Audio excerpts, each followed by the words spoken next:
सबसे पहले पहुंचे। तो चलिए शुरू करते हैं और सभी महत्वपूर्ण बातें जान लेते हैं। तो सबसे पहले आपको बता दूं कि खरमास में क्या होता है कि जब सूर्य भगवान धनु और मीन राशि में प्रवेश करते हैं तो उनकी तेज से उनके जो गुरु हैं, गुरु बृहस्पति देव जो हैं, उनका प्रभाव जो है कम हो जाता है। इस वजह से जैसे शुभ और मांगलिक कार्य नहीं होते हैं। और सूर्य भगवान जो 7 घोड़ों से अपनी सवारी उनकी होती है, मतलब करते हैं 7 घोड़ों से, वो घोड़े जो है धीमी रफ्तार में खरमास के दौरान चलते हैं और वो गधों की सवारी करने लगते हैं, खर की।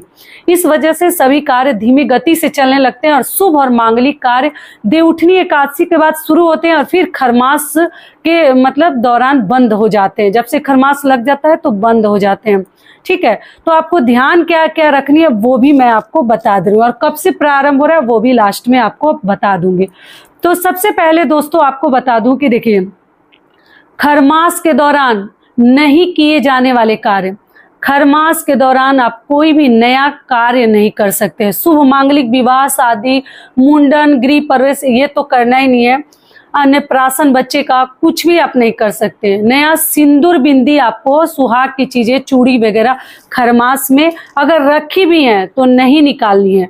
खरीदने जा रही हैं, मान लीजिए जरूरत पड़ जाए तो खरीद सकती हैं, लेकिन यूज के लिए ना निकालें और जरूरत ना पड़े तो आप ना खरीदें।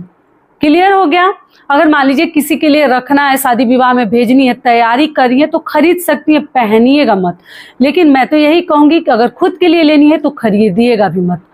दूसरी चीज क्या है, अगर झाड़ू, जो लोग दिवाली धनतेरस पे मान लीजिए झाड़ू नहीं खरीद पाए, खरमास से पहले झाड़ू खरीद लीजिएगा। खरमास में झाड़ू खरीदना एकदम शुभ नहीं माना जाता, बिल्कुल सही नहीं है। इसलिए ये वीडियो थोड़ा पहले ही डाल रही हूँ कि आप लोग प्लानिंग कर लीजिएगा। ठीक है, तो खरमास में झाड़ू और सुहाग की चीजें, साड़ी कपड़ा ना खरीदे। बच्चों के लिए भी जरूरत ना पड़े तो ना खरीदे। लेकिन मान लीजिए जिनके बच्चों का बर्थडे वगैरह पड़ जाता है तो आप देख लीजिएगा, पहले ही खरीद कर और शरीर में डालकर रख लें। ये हो गया। दूसरा कार्य क्या है, अपने घर में किसी भी प्रकार के मतलब नई चीजें, आप वाहन, गाड़ी, क्योंकि उसका परिणाम आपके सामने शुभ होगा ही नहीं। एक बहन मेरी लिखती हैं, दीदी हम गाड़ी खरमास में ले लिए थे, हमें पता नहीं था और अभी तक हम लोग शांति से नहीं है। तो मैं देखिए डरा धमका नहीं रही हूँ, लेकिन खरमास में किया हुआ इस प्रकार के कार्य आपको कभी शुभ परिणाम नहीं देते हैं, मन अशांत ही रहता है। तो आप लोग गाड़ी वगैरह, घर में फ्रिज, टीवी, कुछ भी खरमास में जरूरत ना पड़े तो ना खरीदे। लेकिन मोबाइल वगैरह आप लोग लगते हैं पूछने की मोबाइल दीदी जरूरत है तो नहीं ले सकते हैं, जो भाई मेरे हैं लिखते हैं, तो जी ले सकते हैं। मोबाइल वगैरह, इलेक्ट्रॉनिक आइटम अगर जिसके बिना एकदम नहीं चल पा रहा है तो वो आप लोग ले सकते हैं, लेकिन जिसके बिना चलाऊं है, चल जाएगा, वो चीजें ना ले, अवॉइड करें। 1 महीने का ये लगता है तो ज्यादा बेहतर है। और मकर संक्रांति के बाद जो है से, मकर संक्रांति के दिन खरमास जैसे हमारा समाप्त हो जाता है, तो इसलिए आप लोग ध्यान रखिएगा। और अगला नियम क्या है कि अगर आप लोगों को घर रेंट का घर वगैरह बदलनी है तो खरमास से पहले ही बदल लीजिए। ठीक है, खरमास के बाद मतलब खरमास में मत जाइएगा, वहां भी रैन चैन से नहीं रह पाइएगा। अगर मान लीजिए अभी नहीं जा पाती हैं किसी कारणवश, तो अपने घर की कुछ सामग्री, कुछ जैसे वस्त्र, थोड़ा सा अनाज ले जाकर उस घर में आप लोग रख दीजिएगा। ठीक है, लेकिन तब खरमास में जा सकते हैं, लेकिन डायरेक्ट खरमास में मत जाइएगा। कोशिश कीजिए कि पहले ही शिफ्ट वगैरह आप लोग हो जाइएगा। नए घर में तो जाना ही नहीं है खरमास में। ये क्लियर हो गया। अगला नियम क्या है कि अगर मायके ससुराल आपको जानी है पहली बार तो खरमास में मत जाइएगा। ठीक है, बेटी बहनों की विदाई बहुओं की नहीं होती है खरमास में, जो कि मायके पक्ष के लिए, ससुराल पक्ष के लिए बिल्कुल सही और शुभ नहीं है, तो आप लोग मत जाइएगा। अगला ध्यान क्या रखने का, मान लीजिए इमरजेंसी तो किसी के घर में भी कुछ भी हो सकता है, बीमार कोई भी पड़ सकता है, तो इसलिए अगर जरूरत पड़ जाए तो आप पहली बार तो कोशिश करें कभी खरमास में ना जाए। लेकिन अगर जाना ही पड़ जाए किसी बहन बेटी को तो बिना खोइछा का जाइएगा और बिना खोइछा का आप लोग आइएगा। इस बात का आप लोग ध्यान रखिएगा। अगला कार्य आपको क्या करनी है कि खरमास में हेयर कट वगैरह अगर ना करवाएं तो ज्यादा बेहतर है, बचा कर रखनी चाहिए। जरूरत ना पड़े तो मत कटवाइएगा। और साड़ी वगैरह भी इस्तेमाल के लिए ना निकालें, जरूरत अगर ना पड़े तो मत निकालिएगा। दूसरा कार्य क्या है, खरमास में आप लोग पूछे हैं नया व्रत क्या शुरू कर सकते हैं? जी नहीं, खरमास में नया व्रत की शुरुआत नहीं करते हैं।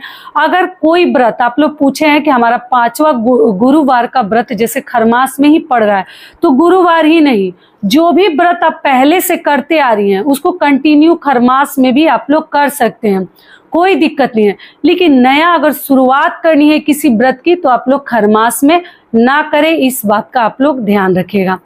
सारी बातें क्लियर हो गई? तो यही सब कार्य हमें खरमास में करनी है। आप चलिए खरमास में किस देवी देवता की पूजा करें, तो खरमास में आप सभी देवी देवताओं की पूजा कर सकते हैं। सूर्य देव की पूजा हमें अधिक करनी है। सूर्य देव को आप लोग जल वगैरह जरूर चढ़ाइएगा और भगवान को आप लोग रोली डालकर, लाल मतलब चंदन हो या लाल रोली हो डालकर जल हमें जरूर देनी चाहिए। सूर्य देव की पूजा पाठ आप सब कर सकते हैं, अपने मंदिर में सभी कार्य कर सकते हैं, मंदिर जा सकते हैं, आ सकते हैं, किसी भी तीर्थ स्थल पे भी जा सकते हैं। खरमास में ऐसा कुछ नहीं है, केवल अपनी ऐशो आराम वाली चीजें और विदाई वाली चीजें, नई चीजें हमें बचानी चाहिए।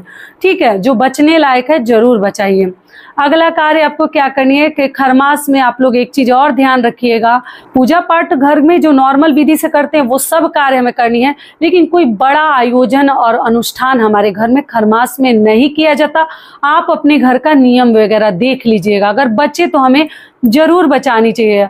और उगते हुए सूर्य भगवान की हम पूजा करते हैं। ऐसा माना जाता है कि गधों की सवारी भगवान करते हैं तो गधों की रफ्तार जो है खरों की मतलब तेज धीमी गति से चलता है, इसलिए शुभ कार्य करना बिल्कुल सही नहीं माना जाता है। बाकी आप लोग देख लीजिएगा, ठीक है। और आप एक चीज और ध्यान रखिएगा कि शिव जी की भी पूजा खरमास में करते हैं। आप नॉर्मल विधि से सभी देवी देवताओं का पूजा कर सकते हैं।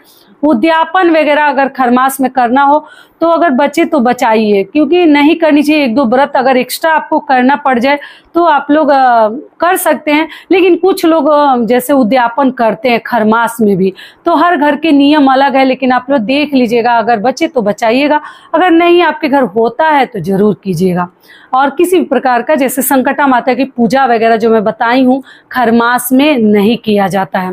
सारी बातें क्लियर हो गई। और सुहाग से जुड़ी कोई भी चीज आप खरमास में नया इस्तेमाल के लिए ना निकालें। चलिए अब आगे जान लेते हैं खरमास कब से प्रारंभ हो रहा है, कब समाप्त होगा। आपको बता दूं खरमास प्रारंभ हो रहा है 15 दिसंबर से और समाप्त होगा 14 जनवरी को, जिस दिन की हम खिचड़ी का पर्व मनाते हैं, मकर संक्रांति का पर्व मनाते हैं, गंगा स्नान के लिए जाते हैं। आप लोग को मालूम ही है, आगे ऐसे और भी वीडियो डालूंगी। तो इन एक महीने के दिनों में आपको इन सभी बातों का ध्यान रखनी है। सब कुछ बता चुकी हूँ। एक चीज बताना भूल गई थी कि स्वेटर और कंबल वगैरह, वूलन के कपड़े, ऊनी कपड़े आप लोग खरीद सकते हैं। गर्म कपड़े, जिस चीज़ की ज़रूरत हो, राशन पानी, ये सब चीज़ें आप लोग ले सकते हैं, खरीद सकते हैं। सारी बातें क्लियर हो गई? तो ये वीडियो मेरा यहीं तक का था। फिर मिलती हूँ एक नए वीडियो में, तब तक के लिए नमस्कार। स्वस्थ रहिए, सुरक्षित रहिए और जहाँ कहीं भी रहिए खूब खुश रहिए। धन्यवाद।